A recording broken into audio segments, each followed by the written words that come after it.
ఈ మధ్య కాలంలో నిద్ర లేచినప్పటి నుంచి మళ్ళీ పడుకునేదాకా మన సనాతన ధర్మాన్ని మన హిందూ సంస్కృతిని తిట్టడం కొంతమంది లోఫర్ ముండా కొడుకులకు చెప్పాలంటే ఒక ఫ్యాషన్ అయిపోయింది. అంటే వాళ్ళు ఏదో పాపులర్ కావాలనో లేకపోతే బాగా ఫేమస్ అవ్వాలని చెప్పేసో ఇటువంటి లంగా పనులు లత్కోర్ పనులన్నీ కూడా చేస్తూ ఉంటారు. సోషల్ మీడియాలో ఈ మధ్య కాలంలో మనం చూస్తూనే ఉన్నాం. మన ప్రాచీన దేవాలయాలను కించపరుస్తూ సనాతన ధర్మాన్ని నిర్మూలిస్తామంటూ కొంతమంది శంకర్ జాతి ముండా కొడుకులు నోటుకొచ్చేట్లు వాగుతూ ఉంటే, హిందువులుగా పుట్టి సమాజంలో పెద్ద మనుషులుగా చలామణి అవుతున్నటువంటి చాలా మంది పిరికి పందలు తమ బిజినెస్లు తమ పలుకుబడి ఎక్కడ దెబ్బతింటాదో అని చెప్పేసి భయపడిపోయి ప్యాంట్లు తడిపేసుకొని పిల్లుల్లాగా ఒక మూలం పోయి దాక్కుంటున్నారు. కానీ ఆ నకిలీ సెక్యులరిజం నా యాళ్ల గుండెల్లో రైళ్లు పరిగెత్తించే విధంగా మన హనుమాన్ సినీ నటుడు తేజ సజ్జా ఒక సింహంలాగా గర్జించాడు. కోట్లాది మంది హిందువుల యొక్క ఆరాధ్య దైవమైనటువంటి ఆ ఆంజనేయుడి దెబ్బ ఏ విధంగా ఉంటుందో థియేటర్లలో చూపించేటువంటి ఈ కుర్రాడు ఇప్పుడు హిందూ ధర్మ రక్షణలో కూడా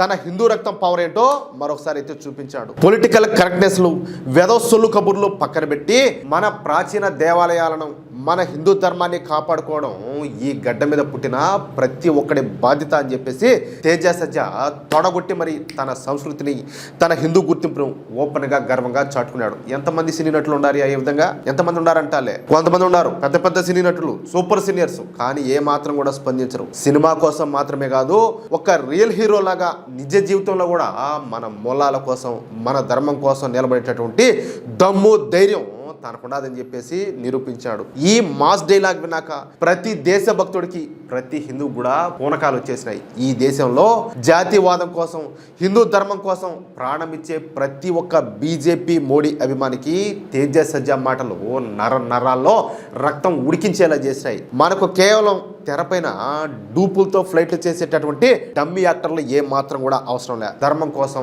దేశం కోసం సింగిల్గా నిలబడి మాట్లాడే ఇలాంటి రియల్ హీరోలే కావాలా? ఏమంటారా? సనాతన ధర్మాన్ని విమర్శిస్తూ పేటరేగిపోతున్నటువంటి కుహానా మేధావుల మూతి పగిలిపోయేటట్టు తేజ సజ్జా ఇచ్చేటువంటి ఈ ఆన్సరు చెప్పాలంటే ఒక గట్టి చెంపదెబ్బ.